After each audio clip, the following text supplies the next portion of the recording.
अस्सलाम वालेकुम viewers, welcome back to my channel guys. आज की वीडियो में हम बात करेंगे कि जीमेल अकाउंट का अगर आप नेम चेंज करना चाह रहे हैं तो किस तरह से कर सकते हैं। फर्स्ट ऑफ ऑल आपने अपनी जीमेल को ओपन कर लेना है एंड सबसे ऊपर आपको जीमेल लोगो शो हो रहा होगा, इस पर क्लिक कर देना है और डायरेक्ट गूगल अकाउंट में चले जाना है। गूगल अकाउंट में जाने के बाद यहाँ पर कुछ ऑप्शन दिए गए हैं जिसमें पर्सनल इन्फो पर क्लिक कर दें एंड थोड़ा सा स्क्रॉल डाउन करने के बाद यहाँ पर आपकी बर्थडे, जेंडर और नेम शो हो रहा है, इस नेम पर क्लिक करना है। क्लिक करने के बाद यहाँ पे आपका नेम और निकनेम पूछ रहे हैं, यहाँ पे आप अपना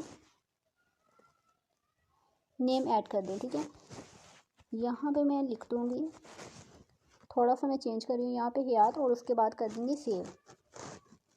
तो जैसे आप यहाँ पे सेव करेंगे ये देखिए नाम चेंज हो गया है, पहले फारा जी था और अब फारा हयात हो गया है। इस तरह से आप भी अपने जीमेल अकाउंट का नेम चेंज कर सकते हैं।